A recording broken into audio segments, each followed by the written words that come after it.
सास का घूंघट पार्ट 6। अब तक हमने देखा कि रात के अंधेरे में चुपके से सचिन देविका से माफी मांगने जाता है, लेकिन देविका कहती है, सचिन, मेरे लिए सबसे बड़ी चीज मेरा आत्मसम्मान है, इसलिए मैं तुम्हें माफ नहीं कर सकती। अब तुम यहाँ से जा सकते हो। देविका, एक बार मुझे मेरे बच्चे से तो मिलने दो। मैंने अभी तक उसे देखा भी नहीं है। कौन सा बच्चा सचिन? वही बच्चा जिसे तुमने और तुम्हारे बाप ने अपने घर के अंदर तक नहीं घुसने दिया। आज अचानक बच्चे की याद कैसे आ गई? देखो सचिन, चले जाओ यहाँ से। मेरे बच्चे के सामने और मेरे सामने फिर कभी मत आना। सचिन जब घर जाता है तो घर के सभी आदमी उसे डांटने लगते हैं। इतनी रात को कहाँ गया था सचिन? देविका से माफी मांगने। तुझे शर्म नहीं आई अपनी बीवी से माफी मांगते हुए? घर की इज्जत का कुछ ख्याल है कि नहीं? लेकिन चाचा जी, आखिर अपनी ही पत्नी से माफी मांगने में कैसी शर्म? जी लो, नवाबजादे पूछ रहे हैं कि कैसी शर्म। अरे मुझे अभी तक यह समझ में नहीं आता कि देविका तेरी पत्नी है या तू देविका की पत्नी है। जीजा जी, पति पत्नी एक समान होते हैं और माफी मांगने से कोई छोटा बड़ा नहीं होता। काश मैंने पहले अपनी पत्नी का साथ दिया होता। आज मैं आखिरी बार आपको समझा रहा हूँ कि आप सब भी अपनी पत्नियों से माफी मांग लो। देविका ने तो मुझे माफ नहीं किया, शायद माँ, चाची, भाभी और दीदी ही आप सबको माफ कर दे। सचिन सभी को समझाने की बहुत कोशिश करता है, लेकिन कोई भी उसकी बात नहीं सुनता। वहीं दूसरी ओर सुजाता के हाथ का बना खाना सारे गांव में फेमस हो गया था, तो उसने एक बहुत अच्छा सा होटल खोल दिया। देविका, मैं चाहती हूँ मेरे होटल की सबसे पहली ग्राहक तुम ही हो, क्योंकि तुम्हारी वजह से ही आज मैं अपना खुद का होटल खोल पाई हूँ। क्यों नहीं भाभी, लेकिन भाभी, आपको अब अपने होटल में ना सिर्फ इंडियन खाना बनाना है, बल्कि इटालियन, चाइनीज और फ्रेंच खाना भी बनाना होगा। सुजाता सभी औरतों को अपने होटल का खाना खिलाती है। खाना खाने के बाद कम्मो कहती है, अरे बहू, इतना अच्छा खाना तो मैं भी नहीं बना सकती। तू तो वो हो गई, क्या कहते हैं उसे? मास्टर शेफ चाची जी। हाँ, मास्टर शेफ। बहू, अब तेरा होटल चलेगा नहीं बल्कि दौड़ेगा। हाँ बहू, तूने सच में खाना बहुत स्वादिष्ट बनाया है। अब बीना बेटी, तुझे क्या करना है? अपना बुटीक कब खोलेगी? माँ, कल ही कर देती हूँ। दुकान और सिलाई मशीनों का सारा काम हो गया है और वर्कर भी आ जाएंगे। तो ठीक है, फिर अच्छे काम के लिए देर नहीं करनी चाहिए। देविका, मैं चाहती हूँ कि मेरी दुकान का इनॉग्रेशन तुम करो। आखिर तुम्हारी वजह से तो मेरा बुटीक खुल रहा है। अगले दिन बीना भी अपना बुटीक खोल लेती है। उसका बुटीक भी चलने लगता है। माँ, आजकल ना कस्टमर ज्यादा हो गए हैं। बुटीक में जो वर्कर है वो वर्कर कम पड़ रहे हैं। मुझे और वर्कर की जरूरत है। बेटी, गांव में तो तुझे कोई मिलने से रहा। अच्छे वर्कर तो शहर से ही मिलेंगे। हमें भी कुछ लोगों की जरूरत है जो हमारे बर्तन शहर ले जाकर बेच सके।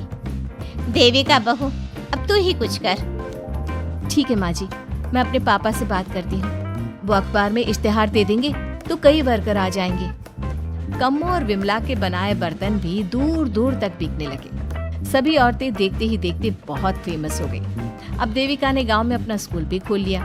सभी गांव की लड़कियां स्कूल जाने लगी। एक दिन देविका ने सभी से कहा, माँ जी, मैंने स्कूल तो खोल लिया है और गांव की लगभग सारी लड़कियां भी आ रही हैं, लेकिन कल से आप सब भी आएंगी, गांव की सभी औरतों के साथ। देविका बहू, कैसी बात कर रही है तू?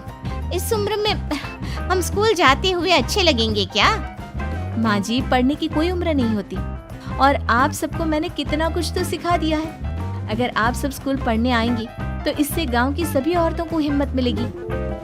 लेकिन बहू, अब हमें पढ़ने की क्या जरूरत? अब तो हम बूढ़े हो गए हैं। चाची जी, जरूरत है पढ़ने की, और पढ़ने की कोई उम्र नहीं होती। अब देविका लड़कियों को पढ़ाने के साथ साथ गांव की औरतों की शिक्षा पर भी ध्यान देने लगी। कुछ दिन में घर की सभी औरतों के बारे में राज्य के बड़े बड़े मंत्रियों को पता चला और वो सीधा उनके गांव उनसे मिलने पहुंचे। देविका जी, आपकी वजह से पूरे गांव का नाम रोशन हो गया है। जगह जगह आपके घर की सभी औरतों की तारीफ हो रही है।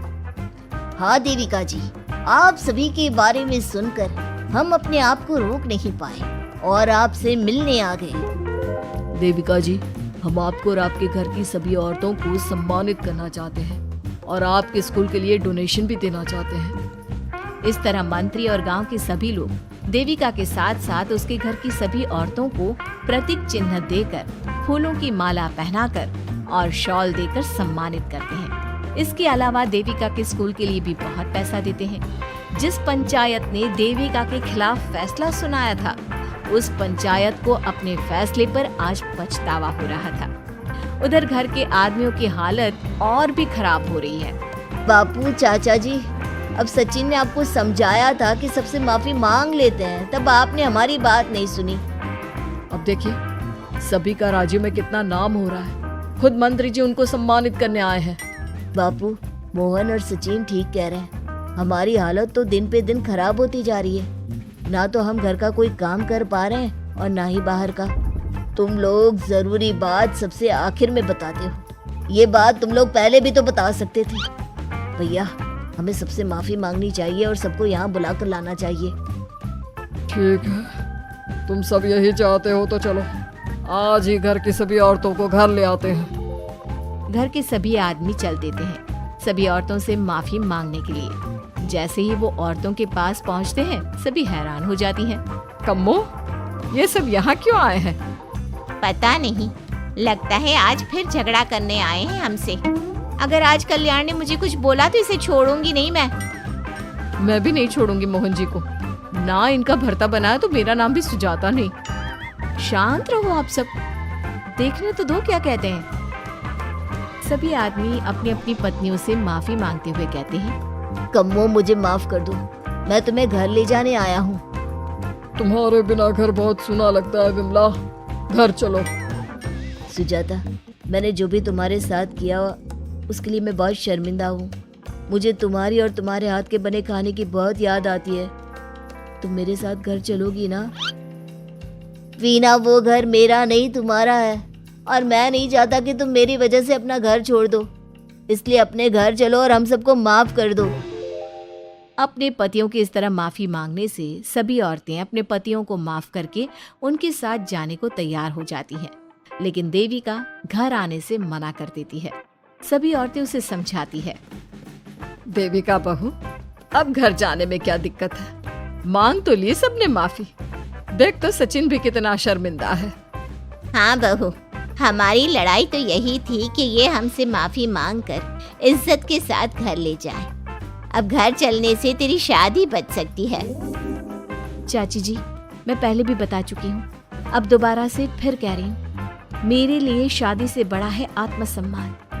आप लोगों की शादी आपकी मर्जी से नहीं हुई है, लेकिन मेरी शादी मेरी मर्जी से हुई है।